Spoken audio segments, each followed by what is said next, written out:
Ces derniers temps, l'Union européenne incite fortement ses citoyens à se préparer face aux crises. Officiellement, il s'agit de nous rendre plus résilients. Catastrophes naturelles, pandémies, cyberattaques. Mais derrière cette façade, ne se cache-t-il pas une autre réalité? Une réalité où ceux qui ont les moyens sont protégés, tandis que les autres sont laissés à eux-mêmes? Dans cette vidéo, on va rapidement décortiquer cette incitation à la préparation et analyser ce qu'elle signifie pour chacun d'entre nous.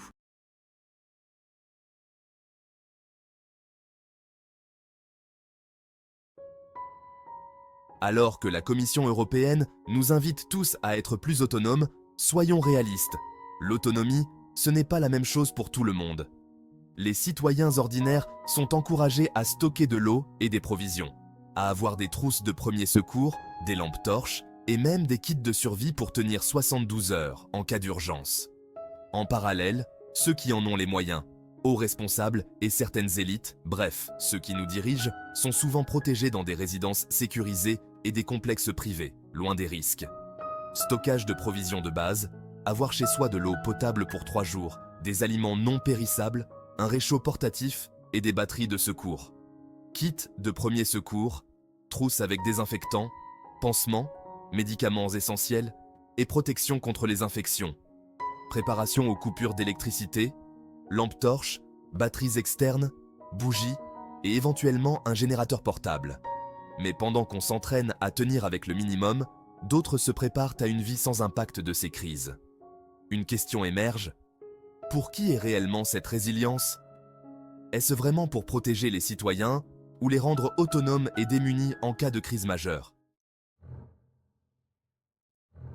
Pendant que l'on nous encourage à une auto-préparation, à multiplier les réserves, à être autosuffisant, il y a une autre réalité, celle des bunkers de luxe, des infrastructures privées réservées aux plus aisés, qui n'ont pas besoin de se préoccuper des pénuries ou des coupures d'électricité. Pour eux, la protection est garantie, les approvisionnements sont assurés. S'initier aux premiers gestes de survie, apprendre à filtrer de l'eau, à cuisiner sans électricité, à utiliser des outils de base comme les réchauds à gaz. Communication de secours, acquérir des talkies-walkies ou radios portatives pour rester en contact en cas de panne des réseaux. Gestion des déchets, stocker des sacs poubelles et apprendre à gérer l'hygiène sans accès à l'eau courante. Apprendre aussi à faire ses besoins dans eau courante. C'est pas sexy du tout, surtout si on n'est pas préparé et équipé. Lien en description. Formation de premier secours PSC1 pour toute la famille, voire une formation un peu plus tactique avec la gestion des plaies et l'utilisation de garrots tourniquets.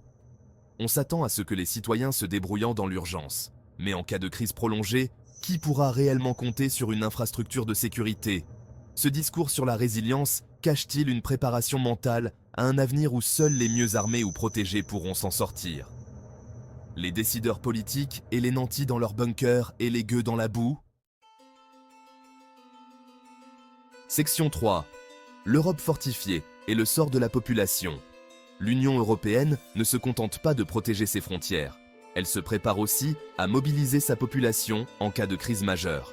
Que ce soit pour des catastrophes naturelles ou même des tensions géopolitiques, chaque citoyen est encouragé à contribuer. Cela inclut aussi des scénarios de mobilisation militaire où chaque citoyen pourrait être amené à défendre son pays. Rappelons-nous également la toute récente loi de programmation militaire 2024 à 2030 qui permet la mobilisation des citoyens pour aller servir de chair à canon sur des théâtres extérieurs. Oui, pas pour défendre le territoire national, mais pour aller combattre hors des frontières. Pour quelles raisons à votre avis? Source en description pour que vous puissiez vérifier par vous-même. Exemple pratique de préparation pour les citoyens, apprendre des compétences d'autodéfense et de premier secours, s'inscrire à des formations de base en premier secours et en technique d'autodéfense. S'équiper en matériel de protection, casque, masque filtrant, vêtements de pluie et vêtements chauds en cas d'évacuation prolongée, anticiper des plans d'évacuation, identifier des itinéraires sûrs, des points de rencontre avec la famille, des lieux de refuge possibles en cas de chaos. En période de crise, chaque citoyen est censé pouvoir contribuer. Mais avec quelle protection? Tandis que certains disposent de fortifications et de moyens conséquents, d'autres doivent se contenter de mesures de fortune. Section 4. Autonomie ou nouvelle normalité. La réalité, c'est que l'Union européenne nous prépare non seulement à faire face aux crises, mais à une vie où l'incertitude est la norme. Il nous gouverne continuellement avec de la peur, sans oublier des tonnes de normes incompréhensibles et taxes diverses. Bref, un enfer fiscal et de paperasse. Le message est simple, prévoyez, soyez prêts à agir seul et assumez votre autonomie. Mais la question reste, cette préparation est-elle vraiment pour notre bien ? Ou bien est-ce une façon de nous responsabiliser pour que les élites n'aient pas à se préoccuper de nous ? Exemple pratique de résilience au quotidien. Améliorer ses compétences en autonomie, apprendre à jardiner, à faire pousser ses propres légumes pour réduire la dépendance au réseau d'approvisionnement, développer une source de revenus complémentaire. Être autonome financièrement, c'est la véritable indépendance face au système. Adapter son mode de vie, réduire sa consommation, limiter les dépenses superflues, renforcer son réseau local pour trouver du soutien en cas de crise.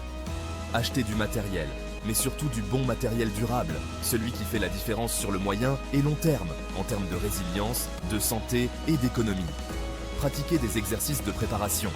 Organiser avec sa famille des simulations de crise pour s'assurer que chacun sait quoi faire en cas de problème. Et bien entendu, entretenir son physique et son mental tous les jours un petit peu, step by step, un pas devant l'autre. Conclusion. Au final, préparer l'Europe, c'est aussi se préparer soi-même, mais pas sans poser les bonnes questions. Pourquoi cette insistance à faire des citoyens des acteurs de la crise, pendant que d'autres restent en retrait dans leur confort ? Si la résilience est nécessaire, le sens critique l'est aussi. En période d'incertitude, ne suivez pas aveuglément. Restez informés, restez vigilants, et surtout, prenez soin de vous. Abonnez-vous et partagez cette vidéo aux moutons crédules.